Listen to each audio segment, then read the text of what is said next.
Okay, so as I'm saying or I was saying कि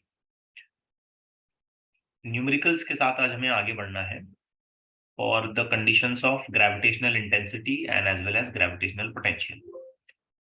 So the first type of question I'll be starting with is from module question number 64 I'm taking. इसमें देखो एक general description हमें ये बताया है कि एक पार्टिकल है जिसका मास m है and it is placed at the center of a uniform spherical shell of same mass. तो समझें कि दो चीजें हैं, एक छोटा पॉइंट मास है और एक स्फेरिकल शेल है, both of them are having same mass, और इस पूरी जो शेल है उसका रेडियस r है, तो हमें ग्रेविटेशनल पोटेंशियल फाइंड आउट करना है at a distance of r/2 from the centre. तो एक छोटा सा डायग्रामेटिक रिप्रेजेंटेशन हम यहाँ पे कर लेते हैं कि ये शेल है लाइक दिस, ऐसा शेल का अपना मास m है और शेल के लिए अगर हम अपना शेल का रेडियस क्लेम करें तो वो रेडियस r है। अब इस शेल में इसके सेंटर पर एक और मास रखा गया है, सेंटर ऐसा ही नहीं है, सेंटर पे मास रखा हुआ है, ये मैंने पॉइंट मास रख दिया m। अब इसके सेंटर से कहीं दूरी पे हमें r/2 गैप पे हमें ये पता करना है कि यहाँ पर ग्रेविटेशनल पोटेंशियल कितना होगा at a particular point p। तो बेटा दो बॉडीज हैं, दो चीजें हैं, तो सिंपल दो कंट्रीब्यूशन बनेंगे। सो टोटल पोटेंशियल अगर आप यहाँ पे लिखोगे ग्रेविटेशनल पोटेंशियल, ठीक है, तो it will be due two point mass plus दूसरा ग्रेविटेशनल पोटेंशियल आएगा ड्यू टू शेल, दोनों का मिला के यहाँ पे पोटेंशियल डेवलप हो जाएगा। Now if you think the gravitational potential formula by point mass, तो आंसर काफी सिंपल है, gm divided by distance r/2, और माइनस आता है, हम सब जानते हैं gravitational potential is always negative. और शेल के लिए ग्रेविटेशनल पोटेंशियल कितना आएगा, तो पॉइंट अंदर है शेल के अंदर अगर कोई पॉइंट आता है तो हम बहुत अच्छे तरीके से जानते हैं द पोटेंशियल इज उतना ही जितना सरफेस पर है, ठीक है। तो सरफेस पे कितना पोटेंशियल है, उतना ही पोटेंशियल अंदर किसी भी पॉइंट पे आता है। इस केस में शेल के सरफेस पर कितना पोटेंशियल होगा, माइनस g/r। तो थोड़ा सा सॉल्यूशन कर लें, you are done with the answer. तो ये माइनस में बाहर निकालता हूं तो ये 2gm divided by r plus gm divided by r, ये 2 ऊपर चला गया। So you may end up by writing b gravitational potential is equal to, minus में 2 और ये 1 3 हो जाएगा, so that is 3gm divided by r। Finish. Getting my point? Yes. एक और सिमिलर टाइप ऑफ क्वेश्चन हम लोग करते हैं, सिंपल सा क्वेश्चन है कोई उसमें ज्यादा लॉजिक नहीं है, कोई ट्रिक नहीं है, इजी सा क्वेश्चन, मॉड्यूल से ही ले रहा हूं मैं। Question number 65, find the gravitational potential due to a hemispherical cup, मतलब वही आधा स्फीयर लेना है, एम्प्टी आधा sphere. You can imagine this of such type, ये इसका सरफेस हो गया और ये इसका बेस और ये इसकी बॉडी लाइक दिस। तो ये हेमीस्फेरिकल कप के यहाँ पर, इनफैक्ट यहाँ छोड़िए, कहीं भी निकालें आप, इसका मास m ले लेते हैं और रेडियस इसका r ले लेते हैं। तो बेटा इसका ग्रेविटेशनल पोटेंशियल सिंपली आपको वैसे ही फॉर्मूले से लिखना है जैसे आप किसी शेल के लिए लिखते हो, कोई चेंज नहीं। अगर इसका मास m है तो m ले लोगे, रेडियस r है तो r ले लोगे, कुछ नहीं चेंज करोगे। शेल के केस में आधा, थोड़ा, जितना भी शेल है पूरा, उसका पोटेंशियल हमेशा उतना ही होता है जितना उसके सरफेस पर हो सकता है। सरफेस पर हमेशा कितना होता है, -gm/r, that's it. You don't have to think much here. Clear हो गई बात ये? Yes sir. ओके। हाँ, अभी एक बार हमने ग्रेविटेशनल इंटेंसिटी निकाली थी तो थोड़ा सा उसमें कैलकुलेशन बढ़ा दिया था, पूरा किया था उसको, remaining part of the sphere join करा के हमने इंटेंसिटी 0 होती है उसका इस्तेमाल करते हुए डेरिवेशन बनाया भी था। अब मेरे माइंड में एक बड़ा इंटरेस्टिंग सा क्वेश्चन आ रहा है, एक एडिशनल एग्जांपल यहाँ पे मैं जोड़ता हूँ लिसन इट वेरी केयरफुली। बेटा मान लेते हैं कि हमारे पास एक सॉलिड स्फीयर है, ठीक है, ध्यान से सुनना। सॉलिड स्फीयर डिस्क्रिप्शंस वही पुराने वाले होंगे, उसका मास m होगा और रेडियस r होगा। तो ऐसा पूरा एक सॉलिड सा स्फीयर है, ओके। अब इस सॉलिड स्फीयर जिसके डिस्क्रिप्शन आप कह सकते हो सेंटर से ऐसे, रेडियस r और मास m, इसमें से हमने क्या किया, एक पोर्शन कट कर दिया, कुछ हिस्सा हमने काट के बाहर निकाला। सो हम ये कहते हैं कि इतना पोर्शन मैंने काट के बाहर निकाला यहाँ से सॉलिड स्फीयर में से, ये ऐसा, दिस पोर्शन बिल्कुल ऐसे बाउंड्री टू बाउंड्री लगता हुआ ऐसे हमने इसको कट करके बाहर निकाला, ठीक है। तो जो पोर्शन मैंने कट करके बाहर निकाला है उसका रेडियस अगर मैं गिनता हूं ना, तो वो r/2 है। ये दिखता भी है, समझ में भी आता है। अब आपको एग्जैक्टली इस पॉइंट पे, पॉइंट P पे आपको निकालना है ग्रेविटेशनल पोटेंशियल कितना है। तो आपने तो कट करके निकाल दिया मास, r/2 इतना मास आपने कट करके निकाला है, ठीक है। तो आपको ये पता करना है कि यहां पर ग्रेविटेशनल पोटेंशियल कितना है। क्वेश्चन समझ आया आपको? Yes sir. Yes, sir. क्योंकि कोई डेंसिटी वगैरह मैंने नहीं दी है इस केस में, तो मैं कैलकुलेशन को इस लेवल पर आगे बढ़ाऊंगा कि मैंने कितना मास यहां से कट करके निकाला। तो जो पोर्शन मैंने काटा है ना, यहाँ पे रिमूव्ड किया है, उस पोर्शन को ध्यान से देखें तो उसका रेडियस r/2 है, ओके। तो आई मे से कि कट किए गए पोर्शन का मास टोटल स्फीयर के मास का 1/8 है, m/8। पढ़ चुके हैं हम लोग ये बात, Yes, ठीक sir. है। तो फिर भी बाकी स्टूडेंट्स के लिए मैं एक छोटा सा सॉल्यूशन यहां बना देता हूं कि density of the complete sphere should be equal to density of the cut portion of the sphere. क्योंकि एक ही मटेरियल है, मटेरियल सेम होता है तो डेंसिटी सेम है। अब जो स्फीयर का मटेरियल होगा उसी मटेरियल का हिस्सा तो कट करके निकाला। अब डेंसिटी का फॉर्मूला बेटा बनता है मास अपॉन वॉल्यूम। तो यहाँ आ जाएगा total mass upon total sphere की volume, that is 4/3 pi r³ on the other side cut portion का मास डिवाइडेड बाय वॉल्यूम हो गया 4/3 पाई। ध्यान से देखें तो r/2 का क्यूब। अब इसमें से 4/3 पाई ये फैक्टर वैसे भी कट होगा, r³ का फैक्टर भी कट हो जाएगा, बचेगा 2 का क्यूब। 2 का क्यूब कितना हो जाएगा? 8। तो आप इसको अगर ठीक तरीके से सॉल्व करोगे तो आपको ये मिलेगा 8 times of mass of cut portion. ये 8 2 का क्यूब होके डिनोमिनेटर न्यूमरेटर में चला जाएगा। So we get kind of condition जिसमें हम ये कह सकते हैं कि कट होने वाला पोर्शन टोटल स्फीयर के मास का 1/8 टाइम्स था। And this is the standard result. Last time भी मैंने आपको बताया था कि आपको याद रखना है, ये स्टैंडर्ड रिजल्ट है, okay. This is the standard result. Now with this reference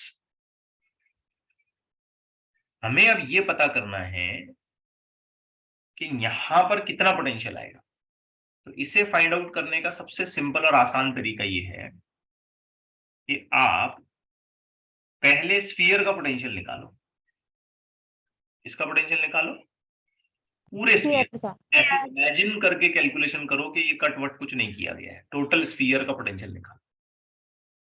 consider यहां भी मास है और पूरे स्फीयर के, सॉलिड स्फीयर के पोटेंशियल में से कट होने वाले पोर्शन के स्फीयर के पोटेंशियल को माइनस करो, है ना, माइनस करो कट होने वाले पोर्शन का पोटेंशियल। तो यहां भी मास है ऐसा इमेजिन करने का और स्फीयर का निकालने का, और इतने मास के पोटेंशियल को बाद में कैलकुलेट करके उसको माइनस करना। तो अगर मैं ये प्रॉपरली कर लेता हूं तो मुझे ऐसी अरेंजमेंट का टोटल पोटेंशियल मिल जाएगा। अब थोड़ा सा चैलेंजिंग काम है, पोटेंशियल है और वो भी अंदर, पॉइंट इनसाइड द बॉडी है। तो पहला काम मुझे ये करना होगा कि स्फीयर का पोटेंशियल कितना है निकालते हैं, ठीक है, फर्स्ट टास्क। तो यहाँ पे मैं आप सभी को बोलूंगा, आप रेफर करो पेज नंबर 25। अगर किसी सॉलिड स्फीयर के अंदर की तरफ पॉइंट आता है तो पोटेंशियल ऐसे लिखा जाता है, G M divided by 2 times of r cube, फिर ब्रैकेट में चलता है minus 3r², of course minus 3r² minus small r square. See page number 25। Okay, yes sir sphere के अंदर अगर कहीं पॉइंट आता है, अब ये वाले पॉइंट पे हमको पोटेंशियल निकालना है, तो मैं पहले इसको पूरा स्फीयर मानूंगा, पूरा स्फीयर सॉलिड स्फीयर, और ये इतनी दूर है ऐसे मानूंगा। तो यहां पर मुझे बताइए स्मॉल आर कितना लूं मैं? r आर by डाल के कैलकुलेशन में मुझे स्मॉल आर लेना चाहिए r/2। अब ये सब रख करके कैलकुलेशन पूरा करो, तो हमको पूरे स्फीयर का पोटेंशियल कुछ ऐसे मिल रहा है, minus G M divided by 2r³ into 3r² minus r²/4। आई बेटा बात समझ में? yes sir r/2 yes sir 4 into 3 कितना हो गया? 12। 12 में से एक r² गया, 11। 11/4। तो चलिए एक स्टेप ऑफ कैलकुलेशन में और थोड़ी सी बढ़ा देता हूं, तो स्फीयर का आंसर आया minus G M divided by 2r³ into, ये हो गया बेटा 11r² डिवाइडेड बाई 4। तो यहां से ये पूरी r² की पावर कट जाएगी, ये एक 3 में के 2 पावर कट जाएंगे, और हमें स्फीयर के लिए जो पॉसिबल पोटेंशियल मिलेगा वो मिलेगा minus G M, sorry 11 minus 11 G M divided by 8r। तो ये इसका एक्सपेक्टेड आंसर होगा। और ये आंसर किस कंडीशन में क्लेम किया जा रहा है? जब कैविटी नहीं है। शाबाश, कैविटी में भी मास है, ऐसे मान के हम लोगों ने अपने फर्दर पार्ट ऑफ कैलकुलेशन को आगे बढ़ाया।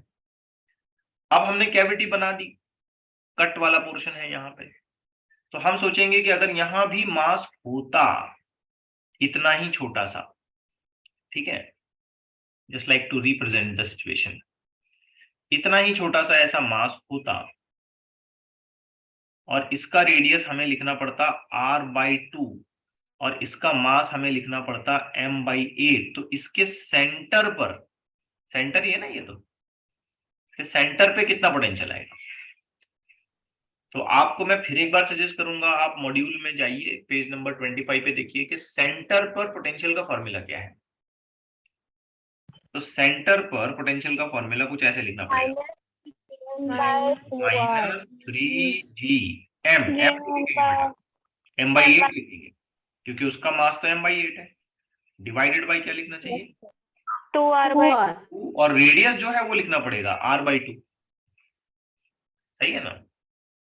तो हम ये नोटिस करेंगे कि यहाँ से ये 2 फैक्टर, यहाँ से ये 2 फैक्टर कैंसिल आउट हो जाएगा, और हमें कट पोर्शन का एक मास होगा, that is 3gm/8। 8r, yes. Now with cavity अगर हम कंसिडर करते हैं, तो हमें स्फीयर के, यानी कि टोटल स्फीयर के पोटेंशियल में से कैविटी और कट पोर्शन के पोटेंशियल को सब्सट्रैक्ट करना है, निकालना है। तो हमें फिर इस तरीके के कैविटी वाले स्फीयर का पोटेंशियल मिल जाएगा। So we have a very simple calculation further. ये हो गया minus 11 gm divided by 8r, minus minus हो गया plus 3gm divided by 8r। Final answer हम क्या लिख पाएंगे बताइए? -8gm/8r। अब ये 8r gm, ये फैक्टर सारे कॉमन निकल जाएंगे, -11 + 3, -11 + 3 हो जाएगा 8।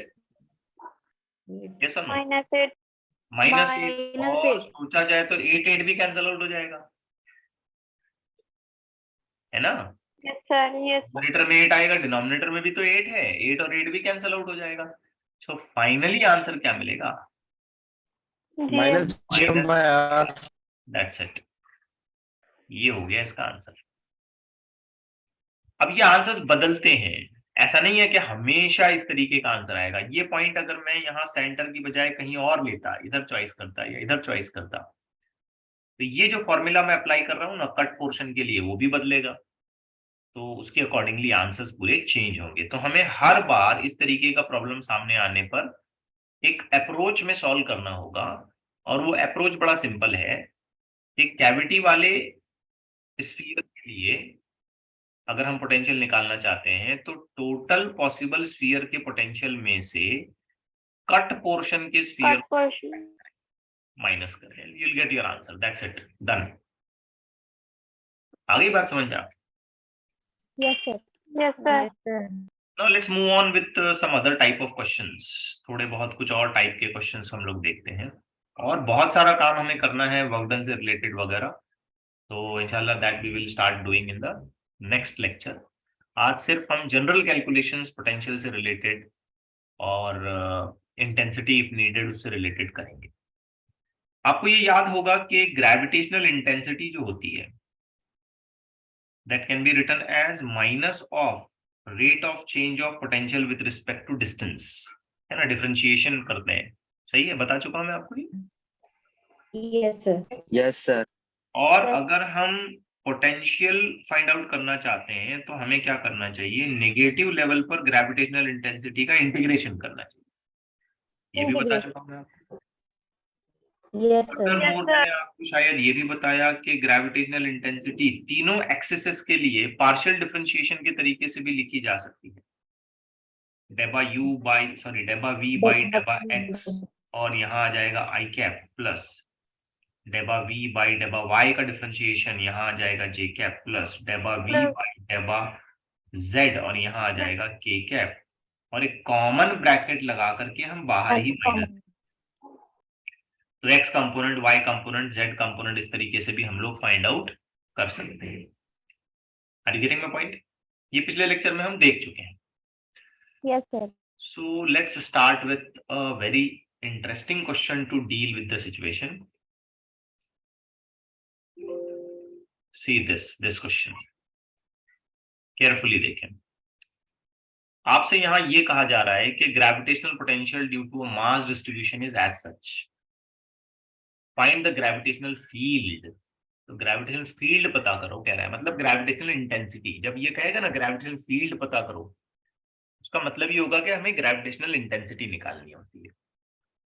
तो बड़ी सिंपल सी बात है, अगर मैं ग्रेविटेशनल इंटेंसिटी फाइंड आउट करने वाला हूं तो नेगेटिव डेबा वी बाई डेबा एक्स और आई कैप लिखूंगा, ऑफ कोर्स वेक्टर के साथ चलूंगा, प्लस डेबा वी बाई डेबा वाई जे कैप प्लस डेबा वी बाई डेबा जेड के कैप। अब जहां जहां ये v है वहां ये पूरी इक्वेशन ला करके रखें आप, और आपको डिफरेंशिएशन आना चाहिए। डिफरेंशिएशन सिखा चुका हूं मैं अच्छे से, x⁻n का रूल लगेगा, तो अच्छे से सोचें समझें, एक लेवल तक ही मैं आपको हेल्प कर पाऊंगा, उससे ज्यादा नहीं। आप मुझे बताएं, जब मैं v की पूरी वैल्यू यानी कि 3x² y plus y³ z यहाँ रखूंगा तो सिर्फ x का टर्म डिफरेंशिएट होगा ना यहाँ पे, इस जगह पे, Yes, sir. और ये टर्म डिफरेंशिएट नहीं होगा, ये निकल जाएगा। तो यहाँ x का डिफरेंशिएशन करके बताइए क्या आंसर आएगा। 6x और साथ में y जैसा था वैसे i cap. Hi, sir. y को कुछ नहीं बिगाड़ सकते हम क्योंकि वो फिलहाल तो x के साथ है, लेकिन यहाँ डिफरेंशिएशन कर ही नहीं सकते। इस टर्म का डिफरेंशिएशन नहीं होगा x के रिस्पेक्ट में। क्यों नहीं होगा बोलिए? Why can you? क्योंकि उसमें x है ही नहीं, x वेरिएबल ही नहीं है ना उसमें, तो इसका डिफरेंशिएशन होगा क्या? नहीं होगा। यहाँ y है लेकिन उसके साथ में x है ना, तो x का डिफरेंशिएशन हो गया, और y जैसा था वैसे छोड़ दिया है कांस्टेंट तुमने, तो ये आंसर आया। फिर करते हैं प्लस। Yes, sir. अब ये v की जगह पे आपने क्या करना है, ये पूरी इक्वेशन दोबारा लाके रखनी है यहाँ। तो पहले टर्म का डिफरेंशिएशन क्या आएगा बताइए? 6x1. गलत बात, नहीं, x का है वो। 3x² 3yz. y का डिफरेंशिएशन तो y से dy by y वो तो 1 हो जाएगा। इसका क्या होगा differentiation? 3yz. Very good, 3y square z, Square. y square आएगा बेटा x raise to n differentiation n x raise to n -1। अब दोनों टर्म डिफरेंशिएट हो गए तो ब्रैकेट में मैंने यहां पे लगा दिया और फिर लिखा j कैप प्लस। अभी भी एक लास्ट मौका है, समझिए। z से डिफरेंशिएट करना है, ये टर्म का डिफरेंशिएशन होगा क्या? नहीं. कुछ नहीं होगा। इसका डिफरेंशिएशन होगा क्या? Yes, Y sir. का नहीं होगा। होगा। Yeah. क्या आएगा answer? Y cube. y cube, that's it, very good.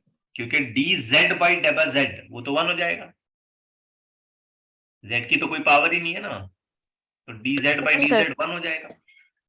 बस खत्म, उसका आंसर आएगा y क्यूब। और फाइनली हम यहाँ पे लिख देंगे k कैप। तो ये है आपका आंसर, दैट्स इट। तो मुझे ये लगता है कि ये मैथमेटिकल इवैल्यूएशन है, फिजिक्स समझने जैसा तो कुछ नहीं है। यहाँ पे डिफरेंशिएशन स्ट्रांग होना चाहिए आपका, और कोई बात नहीं है इसमें। आइए Yes, sir. इसी तरीके का एक और क्वेश्चन करते हैं, थोड़ा सा मैथमेटिकली ज्यादा इवैल्यूएशन लेते हैं।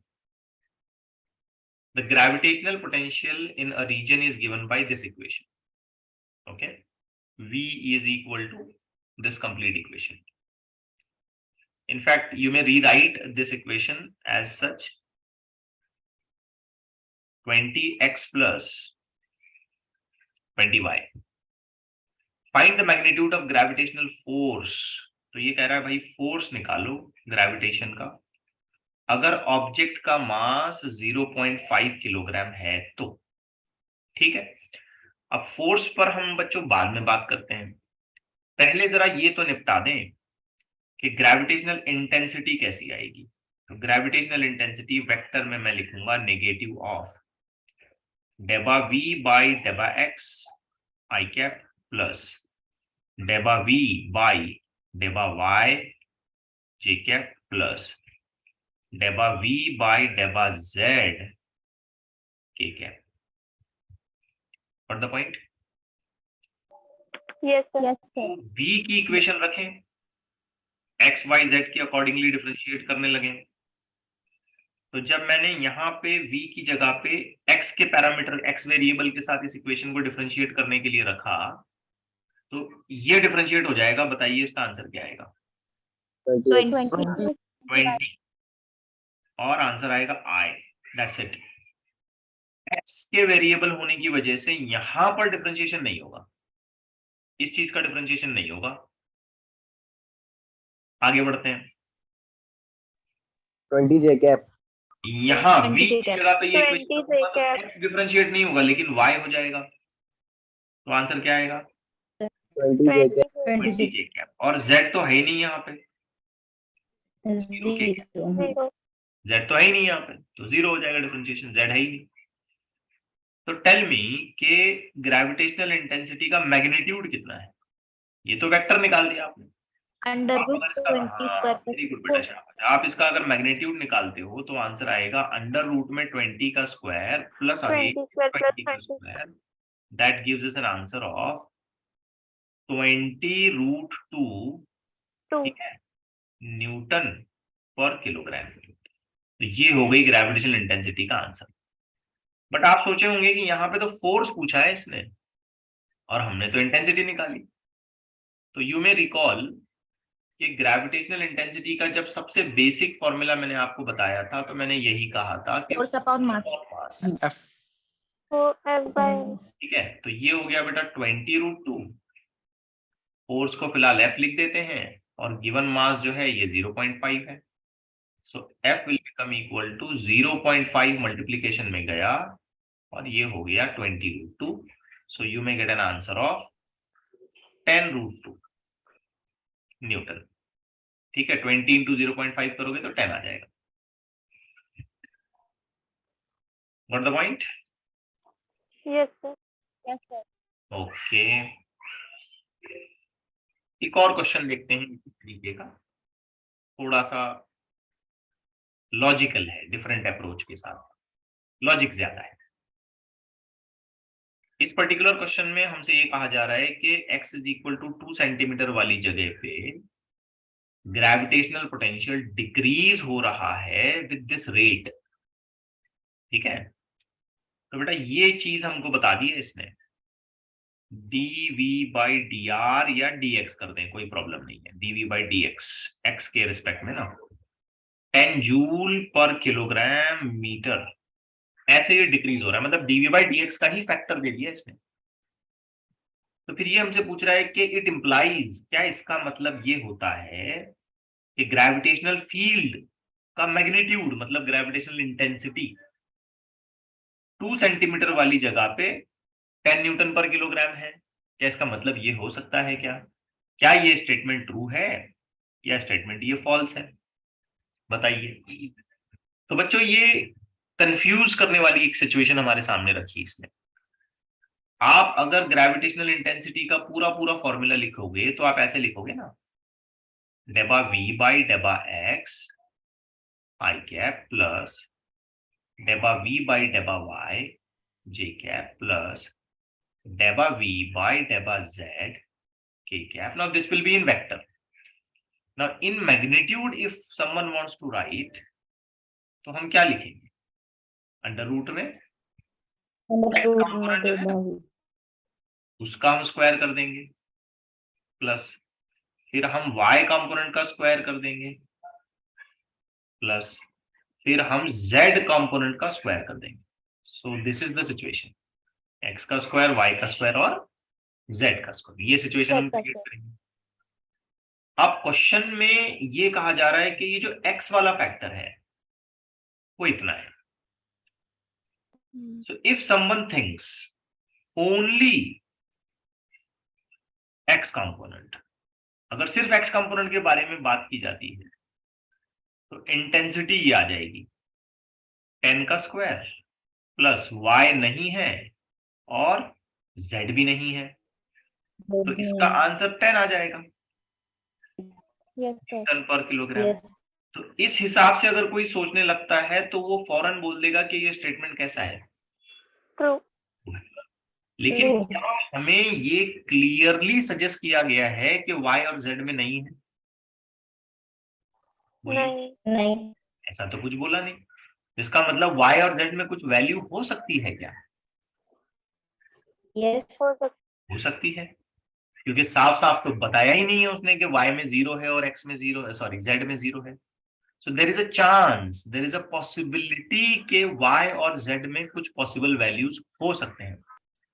अगर थोड़े भी वैल्यूज यहाँ पे आए, 1 2 3 4 5, कुछ भी आया, थोड़ा भी आया, फ्रैक्शनल भी आया, तो क्या इफेक्टिवली ये आंसर 10 से ज्यादा हो जाएगा, 10 से ज्यादा हो जाएगा?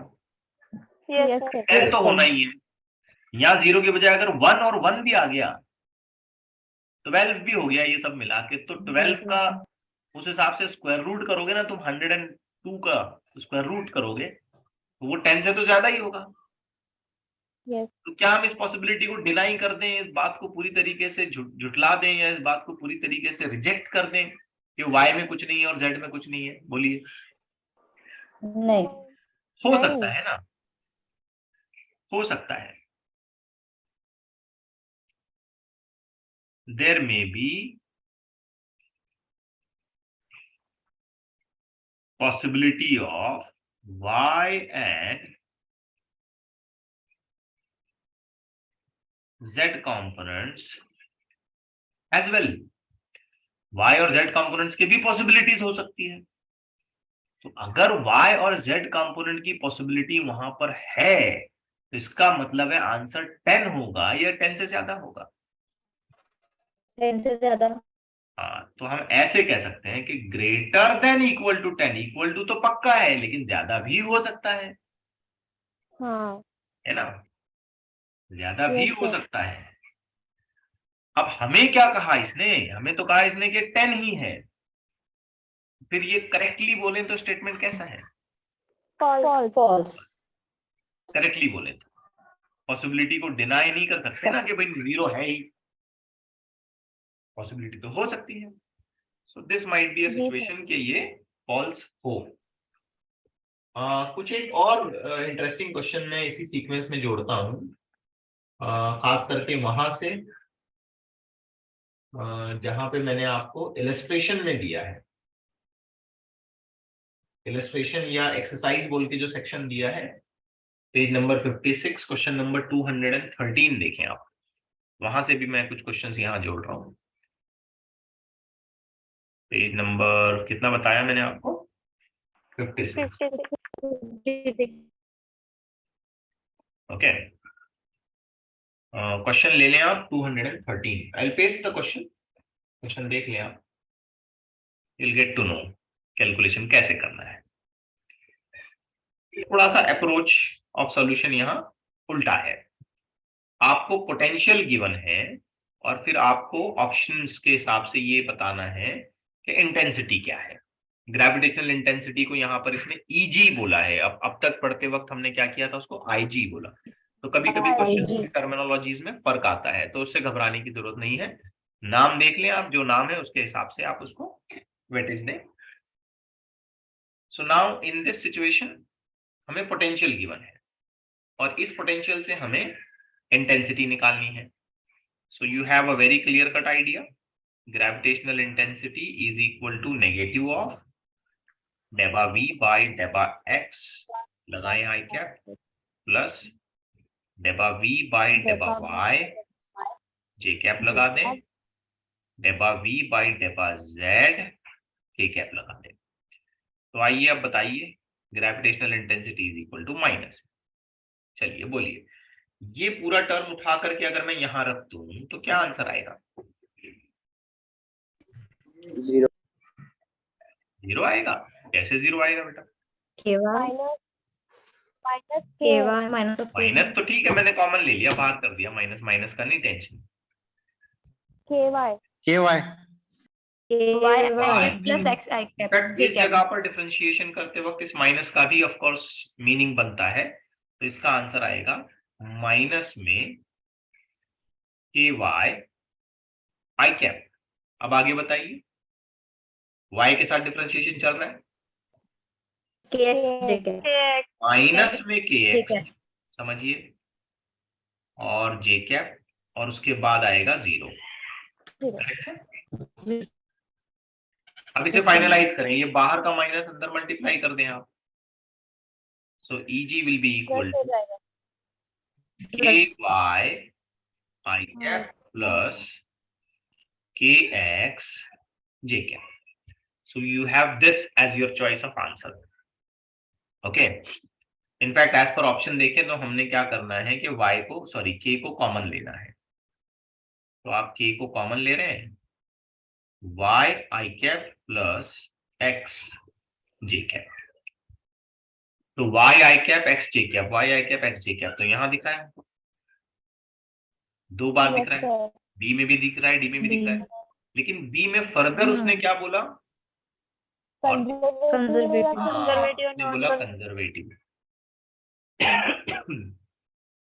अब आपको एक बात रिकॉल करनी पड़ेगी कि ग्रेविटेशनल फील्ड अपने आप में कैसे टाइप के फोर्स को प्रोड्यूस करता है, कंजर्वेटिव या नॉन कंजर्वेटिव? Non conservative. तो उल्टा बोल रहे हो आप। कंजर्वेटिव। बड़ा बताऊं मैं आपको, कंजर्वेटिव फील्ड, कंजर्वेटिव फोर्स, जिसमें फोर्स वर्क डन जो है वो पाथ पर डिपेंड नहीं करता है। उल्टा रिकॉल कर रहे हो तुम। क्या आना चाहिए आंसर?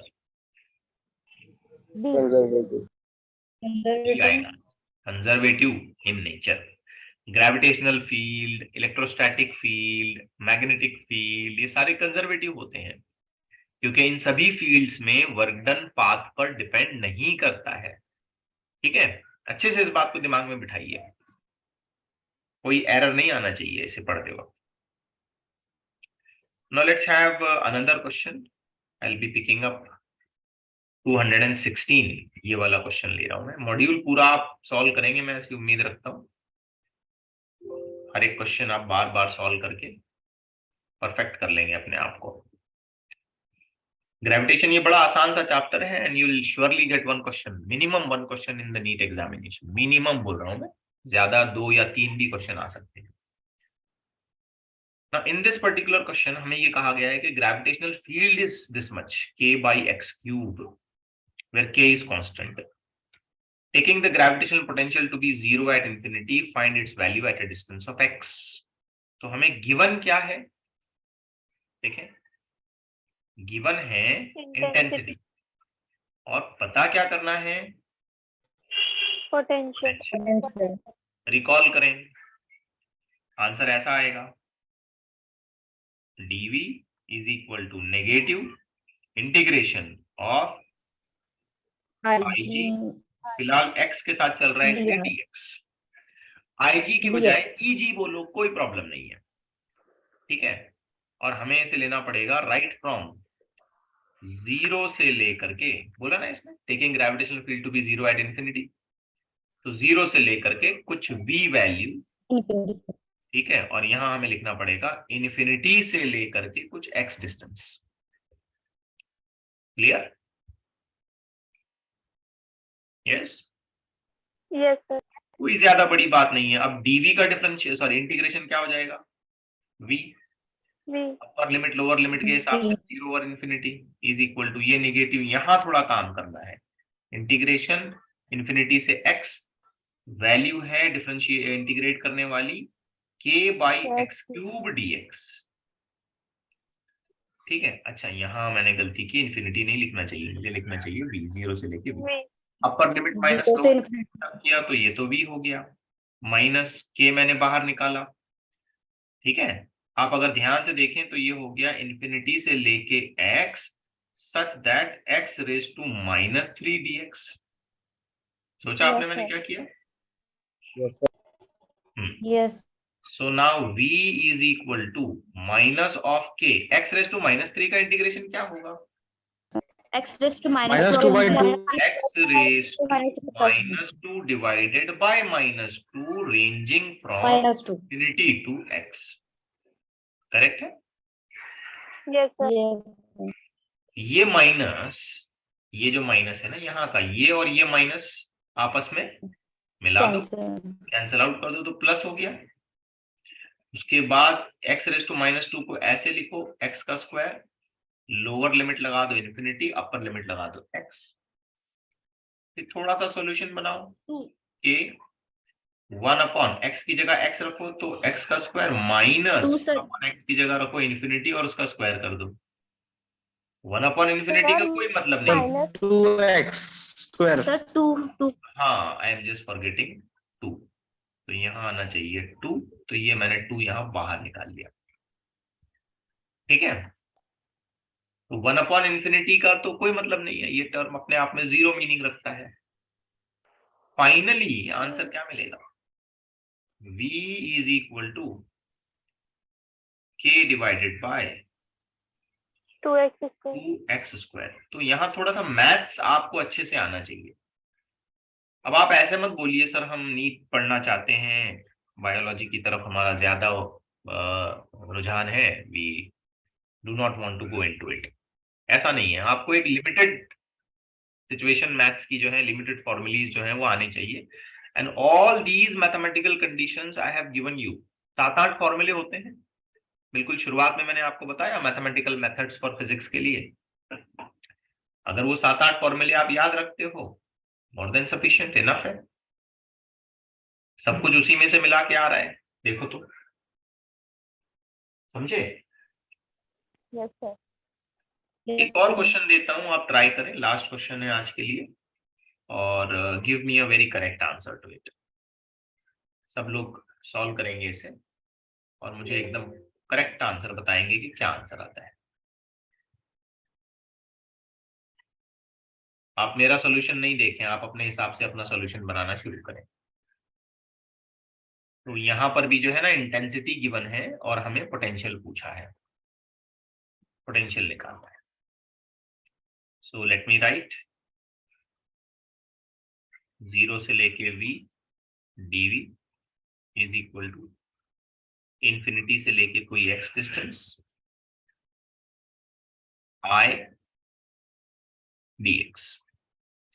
इसका तो आंसर v आ जाता है, मुझे पता है, इंफिनिटी से लेके कोई x distance c by X square dx। I hope आप ये सब कुछ मैनेज कर पा रहे होंगे। So v is equal to integration, of course minus minus, one thing I am just forgetting, infinity से लेके x, this will be c x raised to minus 2 dx। c बाहर ले आओ, माइनस c, इंटीग्रेशन हुआ x raised to minus 1 upon minus 1, -1.